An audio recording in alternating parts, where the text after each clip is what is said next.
जय श्री सीताराम। আজি আমি সকলো ভক্তপ্ৰাণ ৰাইজৰ জ্ঞাতাৰ্থে হনুমান চালিচাৰ 15 নং আৰু 16 নম্বৰ যিটো শ্লোক আছে সেই শ্লোকটো মই আপোনালোকৰ আগত গাই আপোনালোকক মই বুজাব চেষ্টা কৰিম। 15 নম্বৰ আৰু 16 নম্বৰ শ্লোকত কৈছে, जो कुबेर दिगपाल जहाते कभी कभी ते कही सके कहाते तुम उपकार सभी बहि किन्हा राम मिलाय राजपट दिन्हा। কি কৈছে? जोम कुबेर दिगपाल जहाते जोम कुबेर আৰু যিমান আমাৰ এই দিগপাল মানে 10টা দিশৰ যিসকল পালক আছে সিহঁতে सहस्त्र माने एख मुखेरेও কি কৈছে যাৰ কথা কয় কি কৰিব পাৰা নাই বুলি কৈছে, হেক কৰিব পাৰা নাই। কাৰ কথা কৈছে? প্ৰভু পৱন পুত্ৰ হনুমানজীৰ কথা কৈছে। তো পৱন পুত্ৰ হনুমানজীৰ কথা বা পৱন পুত্ৰ হনুমানজীৰ যিখিনি গুণ এইখিনি কি কৈছে জম কুবেৰ লগতে আমাৰ এই 10 দিশৰ যিমানখিনি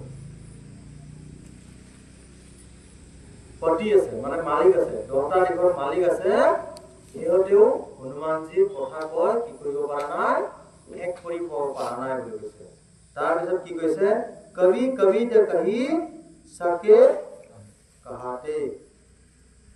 তো আমি কবি সাধাৰণ কবি বা লেখকসকলেনো এই হনুমানজীৰ কথা আমি কি বুজাম বা কি কম বুলি কৈছে। আপোনালোকে বুজি পাইছে না যে কৈছে যম আৰু কুবেৰ লগতে 10 দিশৰ পূব পশ্চিম উত্তৰ দক্ষিণ অগ্নি বায়ু নৰহ দিধা দিশান উধ অধ এই 10টা দিশৰ যিসকল মালিক আছে পতি আছে মালিক আছে সিহঁতেও কৈছে সহস্ৰ মুখেৰেও হনুমানজীৰ কথা কয় কি কৰিব পাৰা নাই, হেক কৰিব পাৰা নাই বুলি কৈছে। আমি সাধাৰণ কবিসকলেনো কি কম বা কি বুজাম বুলি কৈছে। আৰু কৈছে 16 নম্বৰ শ্লোকত কি কৈছে? तुम उपकार सभी बहि किन्हा राम मिलाय राजपट दिन्हा। तुम उपकार सभी बहि किन्हा তাৰ মানে কি কৈছে? তুমি হগ্ৰীৱৰো বৰ উপকাৰ কৰিছা বুলি কৈছে। এতিয়া হগ্ৰীৱ কোন আছিলে? বালিৰ মহাবলী বালিৰ ভায়েক আছিলে। সেই বালিৰ ভায়েককো কি কৰিছা হনুমানজী কি কৰিছে? উপকাৰ কৰিছে বুলি কৈছে। আৰু কি কৈছে? ৰাম মিলাই ৰাজপট দিন্হা। প্ৰভু ৰামচন্দ্ৰৰ সৈতে মিলন কৰাই কি কৰিছে? তেওঁৰ ৰাজপট প্ৰদান কৰিছে। কাক কৰিছে? হগ্ৰীৱক। যেতিয়া হনুমানজীয়ে হগ্ৰীৱ আৰু প্ৰভু ৰামচন্দ্ৰৰ মিলন কৰাইছে, মিলন কৰোৱাৰ পিছত যেতিয়া বালিক মাৰিলে প্ৰভু ৰামচন্দ্ৰই মাৰিলে তেতিয়া কি কৰিলে? সেই ৰাজপাট কাক দিলে?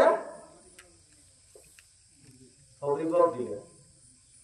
তো সেইকাৰণে কৈছে যে তুমি ৰামচন্দ্ৰৰ লগত মিলাই প্ৰভু ৰামচন্দ্ৰ লগ কৰাই মিলাই কি কৰিলে? ৰাজপাট কি কৰিলে? ৰাজ্যভাৰ পাৱনি কৰালে। তো প্ৰভু পৱন পুত্ৰ হনুমানজীৰ জ্ঞান আৰু বুদ্ধিৰ কথা আমি এনেকুৱা কৈ শেষ কৰিব নোৱাৰো। যিমান কলেও শেষ নহব। হনুমানজীৰ এটা শ্লোকে আমি এক ৰাতি কৈ শেষ কৰিলেও কৈ থাকিলেও শেষ নহব। যিমান বাৰ কৰিব সিমান বাৰ কি হব? নতুন নতুন কথা ওলাই থাকিব। তো আমি সাধাৰণভাৱে এইখিনিকে আপোনালোকৰ আগত ক'বৰ কাৰণে বুজাবৰ কাৰণে চেষ্টা কৰিছো। আমাৰ এই 15 নম্বৰ আৰু 16 নম্বৰ শ্লোক আমি এইখিনিতে স্থগিত ৰাখিছো। জয় শ্ৰী সীতাৰাম। জয় শ্ৰী